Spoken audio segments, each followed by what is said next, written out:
Welcome to Hannity Tonight 2016. GOP rivals, they squared off in the second Republican primary debate at the Ronald Reagan Presidential Library in Simi Valley, California. Joining us live from the spin room is campaign Carl Cameron. A lot of fireworks. Looks like they wanted to pit one against the other, Carl, and somewhat successfully. Well, a great deal of this has been about statements that the candidates have made about one another and having them sort of relitigated. Donald Trump has gotten by far and away the most attention. He's been slamming his opponents, and some of them have been slamming him back. Just a moment ago, he was asked about the military. He said he's going to do it big. He says he's a very militaristic person. Of course, he went to a very prestigious military prep school, but that's about the extent of it.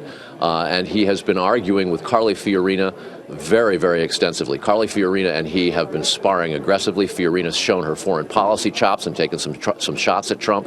Asked whether or not she believed that he wasn't talking about her face but her persona. He basically said, she basically said, look at the American people. Ben Carson has not gotten as many questions. He's used his soft-spoken, commonsensical approach to things to try to get in some points, but it hasn't been aggressive, and he seems to have sort of been pushed a little bit to the sidelines based upon this din. As for the other establishment candidates, we've heard Chris Christie today come out strong and essentially say that Donald Trump and Carly Fiorina and the rest of the field are engaging in juvenile attacks, and the American people, particularly the average middle-class worker looking for a job, is tired of hearing them talk about their own experiences and want to know what they're going to do for the American people. John Kasich, the governor of Ohio, has had a couple of moments talking about particularly his record and his accomplishments in Ohio and the fact that when he was a congressman, he was able to actually balance the federal budget for the first time, and last time, really, in the last 60 years. Mike Huckabee, Rand Paul, and Ted Cruz are both on the edges of the debate stage and have been on the edges of the actual debate. Not a lot of questions, not a lot of opportunity. One of the consequences of 11 people on the stage in a debate that's now pushing close to 3 hours is that not everybody's going to get a lot of time, and a lot of the issues are going to be sort of pushed to the side. Marco Rubio, just a short while ago, went on a lengthy foreign policy discussion and showed that he, too, has a lot to offer in terms of international relations. It's a long process. All these candidates came here after their first debate trying to fix the mistakes that they made there and improve on the successes that they had. The questions here were based on things that have been said in the past, not a lot of forward-looking policy proposals from these people, particularly Donald Trump. Again, he has made a lot of statements and sort of said, as he has throughout the campaign, I will know everything I need better than you when the time comes, effectively acknowledging that on some things he doesn't know the answers, but will by the time he becomes president, saying he's going to put the best team together. Raucous debate, many more to come, and the fallout tomorrow for a lot of these candidates could be pretty stiff. All right, thanks, campaign Carl Cameron. In the spin room tonight here with reaction is the author of a brand new book, Disgrace to the Profession, the one and only Mark Steyn. Good to see you. Welcome. Rare in studio. We pulled you out of the woods of New Hampshire. We got you here. That's right. I'm watching the debate. I have two issues with it. Number one, 16 people is way too many people to be on stage, or 11 in this case. Right. 16, too many candidates. And I really like the style of this. You said this about that person. I want you to say it to their face, and you respond to that. Right. It's like the whole debate became that. Thoughts? Yeah, the whole thing. And, you know, some of those people who were so concerned to make it through to the big boys debate would actually have been better if they'd been in the kiddie table debate with Lindsey Graham and things. Because people like Rand Paul, and even, I think, to a certain extent, Marco Rubio, have been invisible in this debate. The dynamic has been Trump and the people who want to take a thwack at Trump. This is what it basically became. Trump said this about you, now you have a fight with Trump. Right. Trump said this about you, now you fight with Trump. Right. So let's start with Trump. He's the front runner coming into this debate. What did you think of his performance? Well, the thing is, he breaks all the rules that the consultants tell you you're meant to have. He didn't have his lame, pre-scripted joke like Rubio's about the bottle of water, or Scott Walker's "We don't need an apprentice in the White House." He gives you the impression, you know, you look at the way you're supposed to spend all the day before prepping for the debate with people standing in for your other debaters. He doesn't do that. No, I don't think he prepped at all. No, he's like he was out judging Miss Universe preliminary rounds till 3 a.m, and then he had a couple of hours sleep and came and did the debate. I think he actually played golf. Yeah, one of his. And he's managed to make that. He breaks all the rules and he demonstrates that the rules don't apply to him. You said to me you were liking him more and more every day the other night when we had you on. Watching this debate, does that continue? Yeah, I think he's changed the rules. He's essentially blown up the system. And if you think the system, and what he's done, I think, is he's made people who play by the rules. You know, like, for example, Jeb Bush has these little lines about how, you know, I've got a proven conservative reform track record. You have the people with the pre-scripted jokes. You have the people who say, oh, it's... or apologize to my wife. That was a pretty... Yeah. Because, and the speaking Spanish issue, and that came up. Right. And none of that. He basically makes all that look stilted and artificial. And the other fascinating thing about the debate, by the way, is he wouldn't actually need to get a single question because he understands that the reaction shot camera is always on him. Yep. So he's always just going... that didn't work for Al Gore when he was, or George Herbert Walker Bush looking at the watch.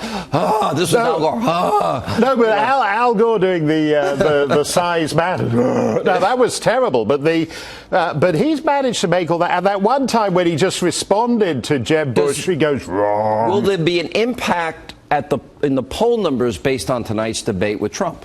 Well, last time round, a lot of people thought Trump had not had a good debate, and the gap between him and the rest widened. And if you recall, people like Rubio and Kasich were said to have done well. So I think it's really more for the the other guys. Can they put themselves back and make themselves competitive with Trump? And I think from that point of view, actually, Bush and Walker had a kind of blah night, a night that will not change essentially the way their poll numbers have halved since the last I thought debate. they both came out strong, and then you hardly hear from them again. And it's like they go away, and then all of a sudden Mike Huckabee, I forgot he was in the debate, and I thought he did very well. I thought the better part of the exchanges were Trump versus Carly. Right. How do you say those exchanges went? Any victor? Well, I think that's the interesting thing. She's the new guy on the team, the new gal, and she was promoted. And suddenly the interesting dynamic when they were having that back and forth on who's been the worst CEO.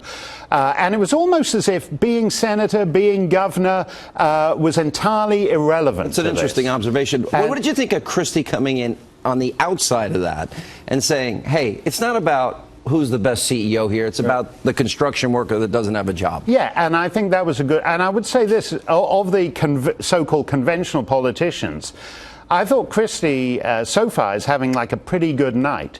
I get the sense that he's effective, but even though he's effective, people don't necessarily want to consider him as president. But I think compared to Walker, compared to Bush, compared to Rubio, compared to Rand Paul, he was in the game there tonight. Who had the best night from your perspective?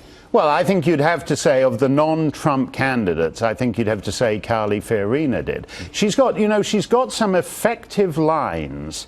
And she's also, because I've interviewed her, she is very well informed. I would use the word, she's very precise. Right.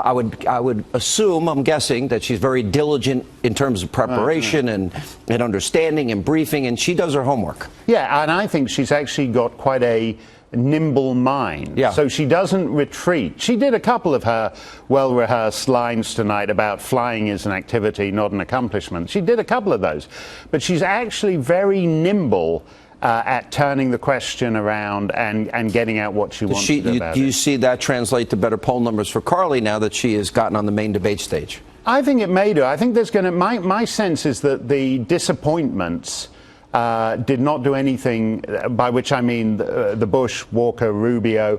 They didn't do anything to reverse that disappointment tonight, which means that the non-Trump vote is going to have to go looking elsewhere. And I think it's possible that she will be the beneficiary. There were moments during the debate when Trump made me laugh out loud.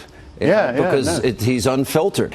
Yeah. Did you do the same? Yeah, because I think that's what people like about him. And I think that's where Rubio's water joke and Scott Walker's, we don't need another apprentice in the White House line. You think they fell flat, those Well, guys? I think that because they're the sort of thing that some guy writes for you and then you stay up late the night before practicing in front of a mirror.